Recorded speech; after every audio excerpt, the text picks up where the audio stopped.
আমি 4টি বিষয়ের কথা বলবো, যেগুলো রমজানে হয়তো কম বেশি আপনি করেছেন আল্লাহর তৌফিকে। সেই 4টি আমলকে আপনি যদি রমজানের পরেও ধরে রাখতে পারেন, আমি আল্লাহর কাছে বিশ্বাস করি, আল্লাহর কাছে আমার সুধারণা যে আল্লাহ তাআলা আপনার রমজানকে সাকসেস করেছেন, আল্লাহ আপনার রমজানকে কবুল করেছেন, কারণ আপনাকে আল্লাহ আবারও ইবাদতের তৌফিক দিয়েছেন।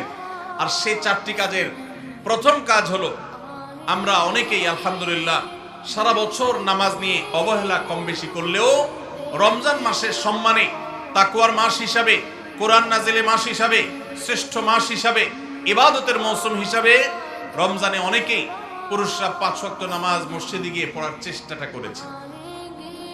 মা বোনরা ওয়াক্ত হওয়ার পর দেরি না করে তারা নিজ নিজ অবস্থানে নামাজটা আদায় করার চেষ্টা করেছে।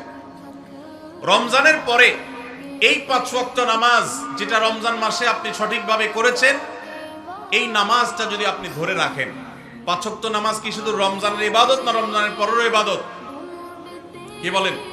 5 ওয়াক্ত নামাজ কি শুধু রমজানের ইবাদত? রমজানের পরেরও ইবাদত, পালনীয়।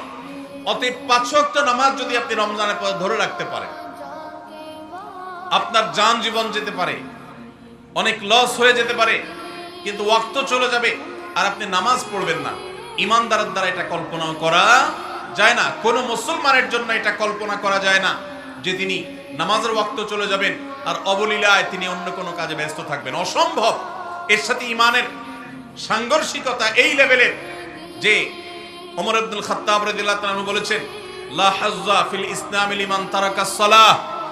যে ব্যক্তি ইচ্ছাকৃতভাবে নামাজ ছেড়ে দেয়, নামাজ ত্যাগ করে, অন্য কাজে মগ্ন থাকে, ওয়াক্ত চলে যায়, ইসলামে তার কোনো হিস্সা নাই, কোনো অংশ নাই, কোনো ভাগ নাই।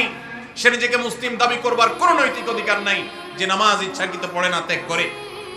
রমজান মাসে 5 ওয়াক্ত নামাজটা যদি আপনি সারা বছর ধরতে পারেন, এটাকে যদি আঁকড়ে ধরতে পারেন এবং ধরে রাখতে পারেন, তাহলে আপনি একটি আমলে সাকসেস।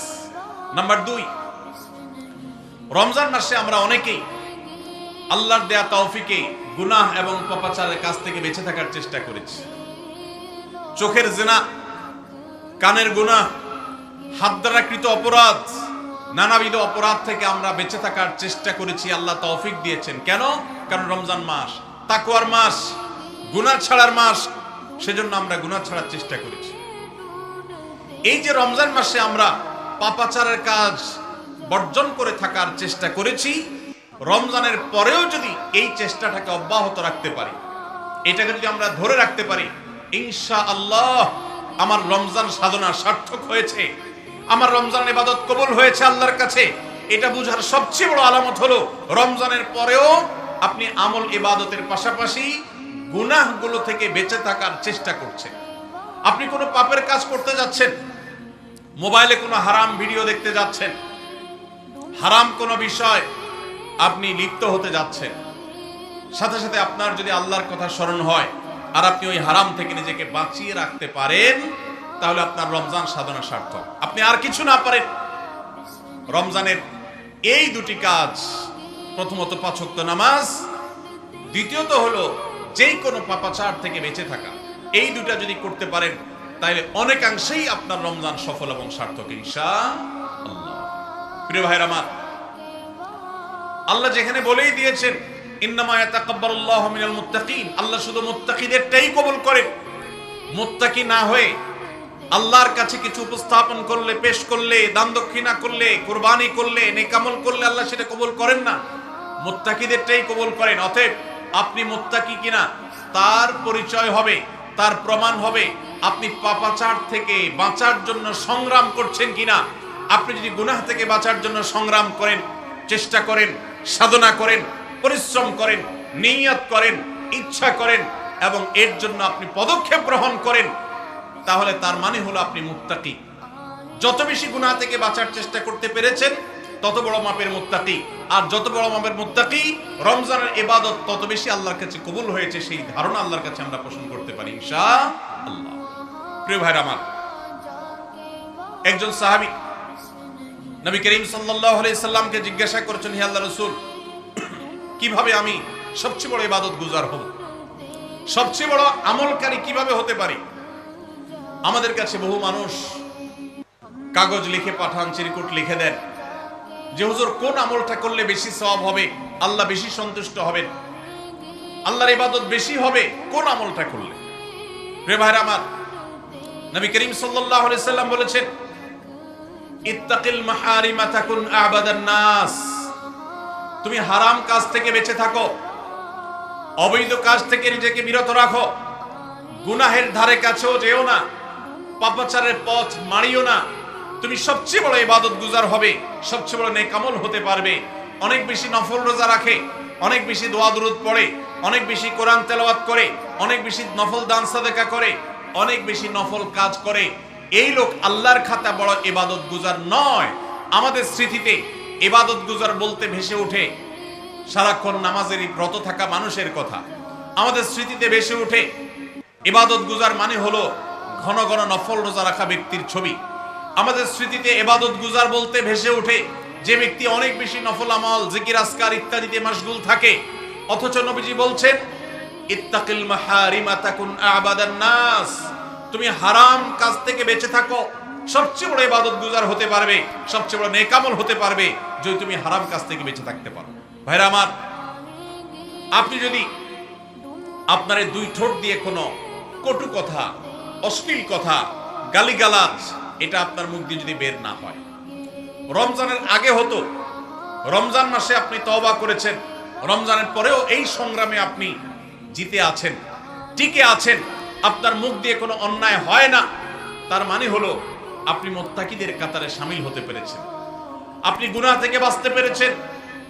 আপনার আমল দেখা যায় না, কিন্তু এই যে গুনাহ থেকে বাঁচার সংগ্রামে আপনি জিতে গেছেন, আপনি নিজেকে বাঁচিয়ে রাখতে পেরেছেন, এটাই হলো আপনার সফলতা, এটাই হলো আপনার সার্থকতা। আজকাল নফল রোজা, নফল নামাজ, নফল দোয়া দুরূদ, নফল জিকির আজকার, নফল দান সাদকা করা মুসলমানের সংখ্যা কম নয় সমাজে।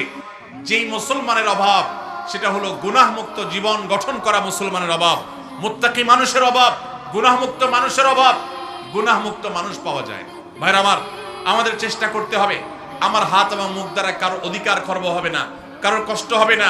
মুসলমান তো বটে, অমুসলমানকেও কোনো কষ্ট আমি দেব না, কারোর অধিকার নষ্ট হবে না, সম্পদে কারোর হক আমি নষ্ট করব না। আমি ওয়াজ মাহফিল শুনলাম, দিন কি দিন শুনলাম, ঘন্টাকে ঘন্টা শুনলাম, শুনতে শুনতে আমি কেঁদে দিলাম। 2 পয়সার কোনো ভ্যালু নাই যদি আমি দোকানদারি করতে গিয়ে কাস্টমারের সাথে 2 নাম্বারি করি, কাস্টমার হয়ে দোকানদারের সাথে 2 নাম্বারি করি, জমির আইল ঠেলাঠেলি করি, আরেকজনের ফসল আমি নিজে তুলে নিয়ে আসি, অন্যায়ভাবে কারোর হক নষ্ট করি, কথা দিয়ে কাউকে কষ্ট দেই, আচরণ দিয়ে কাউকে কষ্ট দেই, কারোর কোনো অধিকার নষ্ট করি, কারোর গীবত শিকায়েত করি, কারোর পেছনে তার সমালোচনা করি, বিদ্রুপ করি, কাউকে আমরা ব্যঙ্গ নামে ডাকি, ফেসবুকে, সোশ্যাল মিডিয়াতে অথবা অফলাইনে, অনলাইনে, যে কোনো সেক্টরে, যে কোনো জায়গাতে, যেই কোনো প্ল্যাটফর্মে এ ধরনের গুনাহের কাজে যদি আপনি লিপ্ত থাকেন, তো আপনার এই শত শত মাহফিল, হাজারো মাহফিল শোনা, মাহফিলে আসা, এটার কোনো মানে হতে পারে না। আল্লাহ আমাদের সবাইকে রমজান মাসে গুনাহ থেকে বাঁচার যে চেষ্টাটুকু আমরা করতাম, রমজানের পরেও সেটাকে আমাদের ধরে রাখার তৌফিক দান করুন। রমজানের পরে গুনাহ থেকে বাঁচার চেষ্টা করব তো ইনশাআল্লাহ। অনেক ভাইরা আছেন অনেক হারাম কাজ করেন নাই, কেন? রমজান মাস, কিন্তু এখন আবার সেটা শুরু করে দিয়েছেন। এর মানে হলো আপনার রমজানের ইবাদত কবুল হওয়ার সম্ভাবনা ক্ষীণ। নিশ্চিত তো বলা যাবে না, তবে প্রবল সুধারণা করা যায়, সম্ভাবনা অনেক প্রবল যদি আপনার সেই রমজানের আমলগুলোকে আপনি এখন ধরে রাখতে পারেন। অন্য সব না পারেন, অন্তত আমি 4টা আমলের কথা বলেছি, 5 ওয়াক্ত নামাজ আর সকল প্রকার গুনাহ এটা থেকে বিরত থাকা, আর 3 নম্বর হলো কোরআনে কারীমের তিলাওয়াত। অনেকে আমরা আলহামদুলিল্লাহ কোরআন তেলাওয়াত করেছি রমজানে, কারণ রমজান মাস কোরআন নাজিলের মাস। আমাদের সালাফ পূর্বসূরীরা রমজান মাসে কোরআন হাত থেকে রাখতেন না। আমরা অনেকেই নিজে কোরআন খতম দিয়েছি, যারা খতম দিতে পারেন না, একটু হলো তেলাওয়াত করেছেন, তারাবিতে হাফেজ সাহেবের কাছ থেকে তেলাওয়াত শুনেছেন, কোনো না কোনো ভাবে কোরআনের সান্নিধ্যে এসেছে। দুর্ভাগ্যজনক বাস্তবতা, রমজান চলে যাওয়ার সাথে সাথে আমাদের কোরআনের সাথে সম্পর্ক শেষ হয়ে গেছে। ঠিক না ভাই? ঠিক। বহু মানুষ আছে কোরআন স্পর্শ করে না, দিনের ভিতরে 2-4 ঘন্টা, 5 ঘন্টা, 6 ঘন্টা সময় পর্যন্ত অনেকে সোশ্যাল মিডিয়াতে ডুবে থাকেন, মোবাইলে ডুবে থাকেন। সারাদিন কোরআনকে স্পর্শ করার জন্য 5টা মিনিট সময় বের হয় না, ঘন্টাকে ঘন্টা কোরআনের পরিবর্তে মোবাইল ফোনকে স্পর্শ